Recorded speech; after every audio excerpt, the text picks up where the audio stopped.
La frontière entre le Texas et le Mexique a toujours été un champ de bataille, mais ce soir, elle est devenue une zone de guerre. Le cartel Los Guerreros Muertos vient de commettre sa plus grosse erreur en attaquant le Hope Valley K9 Training Center avec 30 hommes armés, s'attendant à trouver un simple centre de dressage de chiens. Au lieu de cela, ils sont entrés dans une forteresse défendue par les guerriers à 4 pattes les plus élites d'Amérique, Rex 2, un Malinois belge avec 3 tournées de combat, Ghost, un berger allemand blanc qui a sauvé une unité entière des forces spéciales, Thunder et Shadow. Des chiens de piste légendaires qui ont chassé les contrebandiers du cartel à travers 4 États, et Diego, un guerrier blessé qui est sur le point de prouver que ses jours de combat sont loin d'être terminés. Pour Amanda Collins, regarder le cartel détruire le travail de sa vie n'était pas seulement une attaque. C'était une déclaration de guerre contre chaque chien et chaque maître ayant servi son pays. Avant de revenir, dites-nous d'où vous nous regardez et si cette histoire vous touche, assurez-vous d'être abonné, car demain, j'ai quelque chose de très spécial pour vous. Le soleil du matin projette de longues ombres sur les terrains d'entraînement de Hope Valley alors qu'Amanda Collins fait son inspection habituelle à l'aube. Ses bottes craquent sur le chemin de gravier, tandis que Rex et son Malinois belge se déplacent silencieusement à ses côtés. L'installation s'étend sur 50 acres dans les borderlands texans, avec des chenils et des zones d'entraînement à la pointe de la technologie, entourées de hautes clôtures et de systèmes de sécurité modernes. La voix de Jason Reyes crépite sur sa radio. « Amanda, il y a quelque chose à la clôture sud. » Elle change de direction, notant comment les oreilles de Rex 2 se dressent vers l'avant. Le langage corporel du chien en dit long pour quelqu'un avec son expérience. « Je suis en route. » Qu'est-ce qu'on regarde? Fresh cut dans la wire. Travail professionnel presque raté. Amanda trouve son entraîneur principal accroupi près de la clôture, examinant une cassure presque invisible dans le métal. L'expérience de Jason en patrouille frontalière lui permet de photographier et de documenter déjà les preuves. Il y a combien de temps, demande Amanda, en observant Rex 2 travailler la zone dans un modèle de recherche précis basé sur l'oxydation. Quelque temps hier soir, répond Jason. Kevin O'Brien, le chef de la sécurité, les rejoint, se déplaçant avec le calme mesuré de son expérience de rangée de l'armée. Il a trouvé 2 autres endroits comme celui-ci sur le périmètre et qu'il sonde. Amanda examine le paysage environnant, la lumière du matin révélant le vaste vide de la région frontalière qui s'étend vers le Mexique. Quelque part là-bas, les moros de Los Guerreros Muertos regardent, planifient. Faites venir le docteur Chang ici, ordonne-t-elle. Tous les chiens doivent être évalués. Ils auront senti que quelque chose ne va pas. La routine de l'établissement continue, mais avec une tension sous-jacente. Les maîtres chiens font travailler leurs chiens à travers des scénarios d'entraînement, tandis que l'équipe de sécurité de Kevin renforce les points vulnérables dans le bâtiment médical. Le docteur Rachel Chang examine chaque chien en notant leur vigilance accrue. Ils ne sont pas anxieux, rapporte-t-elle à Amanda. Ils sont concentrés, comme s'ils se préparaient à quelque chose. Thunder et Shadow travaillent le périmètre avec leurs maîtres, leurs compétences de pistage ayant déjà sauvé d'innombrables vies le long de la frontière. Ghost, le berger allemand blanc, maintient son poste près du bâtiment principal, sa formation militaire étant évidente dans chaque mouvement calculé. Rappelez-vous quand ils ont dit que notre programme de formation croisée était excessif, demande Amanda à Jason en observant les chiens. Ça marche. On a appelé ça un gaspillage de ressources, enseigner aux chiens la réponse tactique. Jason hoche la tête avec une expression sinistre. Los Guerreros Muertos est sur le point d'apprendre pourquoi nous l'avons fait. Dans le centre de commandement, Kevin examine les images de sécurité avec son équipe. Ce sont des professionnels, regardez leurs mouvements. Ce ne sont pas juste des voyous du cartel, dit-il en étudiant les silhouettes sur l'écran. Amanda étudie les schémas. Salvador Torres ne prend pas les pertes à la légère, cette saisie de drogue leur a fait mal, et la réputation de El Fantasma est en jeu. Ils nous sous-estiment, ajoute Jason, et ça va leur coûter cher. Lorsqu'un assaut principal arrive, ils apprendront pourquoi la réputation de Hope Valley a été acquise par bien plus que de simples entraînements. L'attaque commence par un faible multiple, les véhicules accélèrent soudainement vers la porte nord de l'installation. Les lumières flamboyantes, les moteurs rugissent, tout cela pour attirer l'attention et détourner les défenseurs vers ce qui semble être un assaut évident. Amanda ne mord pas à l'hameçon, elle ordonne de maintenir les positions en surveillant l'affichage tactique, car les vraies attaques viennent du sud. Rex confirme son évaluation. Le Malinois belge fait face au sud, chaque muscle tendu, tandis que les autres chiens reflètent sa vigilance. Leur expérience de combat se manifeste dans leur réponse disciplinée. La première explosion secoue le périmètre sud, des grenades fumigènes suivent, créant un mur de dissimulation. À travers le chaos, la voix d'Amanda reste stable à la radio, exécuter le brevet Sierra. Toutes les unités K9 activent ce brevet, unique à Hope Valley, une stratégie défensive qui transforme l'ensemble de l'installation en une grille de réponse synchronisée. Les chiens et leurs maîtres se déplacent avec une précision pratiquée, chaque équipe sachant exactement où elle doit être. Contactez le sud, dit la voix de Kevin, qui crépite à travers les communications. Plusieurs tangos franchissent le secteur 8. Les forces du cartel se déplacent avec une précision militaire, mais elles n'ont jamais affronté quelque chose comme la défense intégrée de Hope Valley. Le fantôme et le tonnerre travaillent en tandem pour flanquer la première équipe d'assaut. L'attaque des chiens est silencieuse, dévastatrice et totalement coordonnée. Ils utilisent des équipes de boucliers. Jason rapporte qu'il regarde à travers l'imagerie thermique. Amanda change de chaîne. Diego est libéré pour PCO.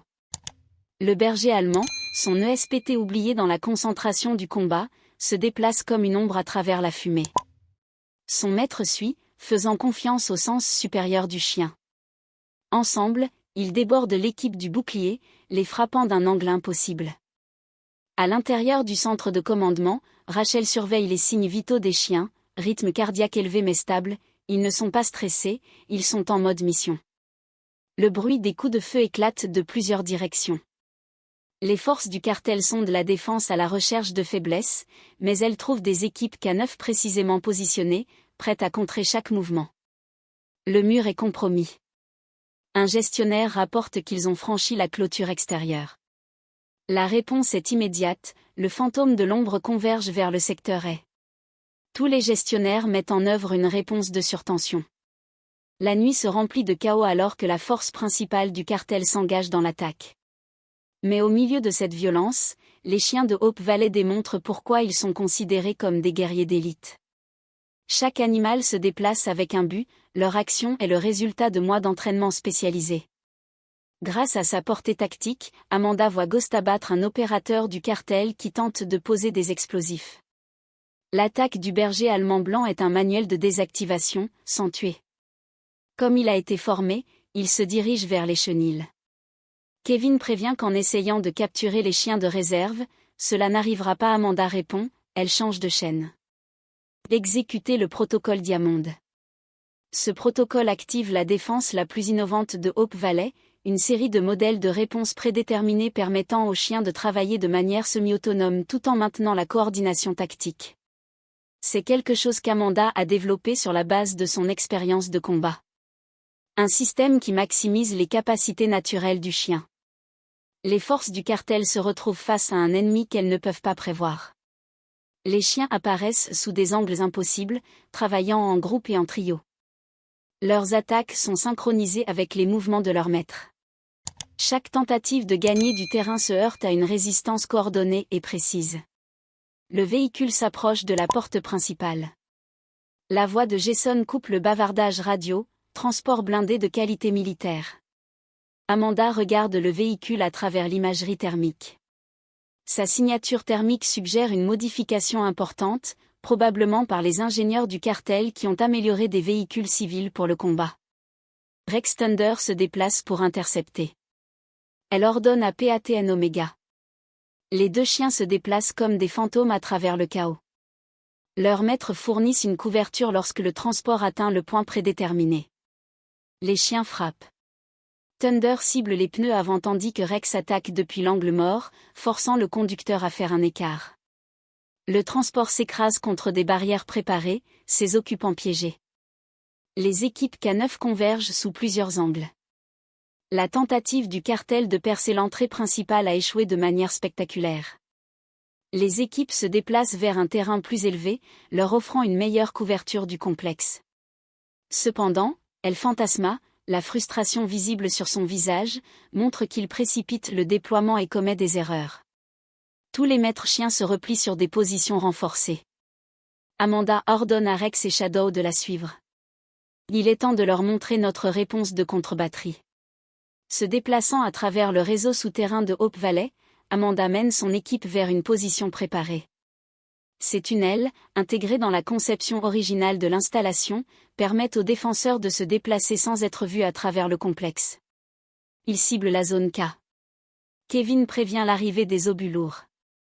Les explosions secouent l'installation, mais les chenils sont vides. Il les a nettoyés des heures auparavant, dès qu'Amanda a suspecté que l'attaque était imminente. Le cartel gaspille des munitions sur des bâtiments évacués. Statue sur le modèle Omega, demande Amanda, prête à atteindre une position de tir renforcée. Jason confirme que les chiens sont en position. Le schéma Omega est unique à Hope Valley, une réponse coordonnée conçue spécifiquement pour des situations comme celle-ci. Lorsqu'Amanda donne le signal, plusieurs équipes K émergent de leur position cachée à travers le complexe. L'exécuter, ordonne TL. La nuit éclate en chaos contrôlé, fantômes et tonnerre. Cibler les flancs de l'équipe de mortier, tandis que Rex et Shadow frappent sous des angles inattendus. Les soldats du cartel, concentrés sur leurs armes, ne voient jamais l'attaque venir. Les mortiers sont neutralisés. Kevin rapporte avec satisfaction que les équipes et Enor sont à terre, mais El Fantasma n'a pas fini. À travers sa lunette tactique, Amanda observe le chef du cartel diriger ses forces avec une colère croissante. Sa réputation est en jeu, et il ne peut pas se permettre d'être vaincu par un simple centre de dressage de chiens. Ils font sortir les armes lourdes. Jason prévient l'arrivée des véhicules techniques avec canons montés. Amanda observe les véhicules du cartel se mettre en position. Ils pensent toujours qu'ils attaquent des bâtiments. Ils ne comprennent pas ce qu'ils combattent vraiment. La véritable force de Hope Valley ne réside pas dans ses installations ou son équipement, mais dans le lien incassable entre les maîtres chiens et leurs chiens. Chaque équipe se déplace avec perfection, en parfaite coordination et avec une compréhension claire de leur rôle dans la défense. Laissez-les venir, ordonne Amanda. Diego et Thunder montrent-leur pourquoi les chiens militaires sont différents des chiens d'attaque. Les deux K9 se déplacent avec précision. Leurs maîtres fournissent un soutien coordonné. Lorsque les équipes du cartel franchissent les brèches, elles font face à quelque chose pour lequel elles n'ont jamais été entraînées, des chiens opérant comme des unités tactiques, plutôt que de simples animaux d'attaque. Commandement, nous avons du mouvement sur la crête, annonce Kevin, qui interrompt le chaos. El Fantasma repositionne son poste de commandement. Amanda observe la nouvelle position du chef du cartel, sa frustration l'amenant à prendre des risques inutiles. C'est exactement ce qu'elle attendait. Toutes les unités se préparent pour la phase 2. Ils pensent qu'ils nous ont contenus, mais il est temps de leur montrer les véritables capacités de Hope Valley. Autour de ses maîtres et de ses chiens, préparez-vous pour la prochaine étape de la bataille. Les méthodes d'entraînement innovantes de l'installation sont sur le point d'être pleinement démontrées. Pas seulement des équipes de chiens individuelles, mais une défense coordonnée qui transforme l'ensemble du complexe en une grille de réponse tactique. Rex et Su regardent calmement, concentrés. Ces chiens ne sont pas seulement des animaux dressés, ce sont des vétérans de combat qui comprennent exactement ce qui est en jeu. Lorsque la phase 2 commence, les guerriers apprendront pourquoi les chiens de travail militaire sont considérés comme parmi les multiplicateurs de force les plus efficaces en guerre moderne. La nuit est loin d'être terminée, mais les défenseurs de Hope Valley ont déjà prouvé quelque chose de crucial. Lorsque les maîtres et les chiens travaillent comme de véritables partenaires, leur entraînement intégré crée une équipe imbattable. La phase 2 commence dans un silence complet, une coupure totale des communications. Toutes les lumières de Hope Valley s'éteignent. Chaque système semble se désactiver. Les forces du cartel, observant depuis la crête, pensent que leur attaque soutenue a enfin mis l'installation hors ligne. Briser tous les secteurs, ordonne El Fantasma en espagnol. Amanda, dans le centre de commandement souterrain, observe les flux thermiques alors que les forces du cartel avancent avec confiance. Elles pensent attaquer une installation désactivée. Mais Amanda n'a pas dit son dernier mot. Elle active les contre-mesures. Les unités du cartel avancent dans la zone, mais elles sont prises au piège par des systèmes de masquage thermique avancés, leur montrant exactement ce qu'Amanda veut qu'ils voient. Les défenseurs de Hope Valley se préparent à la phase suivante. En un instant, le réseau souterrain de l'installation, bien plus vaste que ce que le cartel pensait, permet aux défenseurs d'émerger de plusieurs positions cachées simultanément. Fantôme et Foudre, frapper en premier. Cibler les spécialistes de la communication du cartel avant qu'ils ne puissent déclencher une alarme. Les chiens se déplacent avec une précision militaire. Leurs attaques coordonnées frappent les points stratégiques grâce à des mois d'entraînement spécialisés. Ils divisent et isolent les forces ennemies. Contacté, secteur A. Un soldat du cartel crie de panique. Les chiens sont partout. Amanda observe le chaos se déployer à travers les caméras de l'installation. Les défenses du cartel commencent à se fissurer. Les chiens de Hope Valley ne se contentent pas d'attaquer, ils mettent en œuvre des manœuvres tactiques complexes, créant une pression insurmontable sur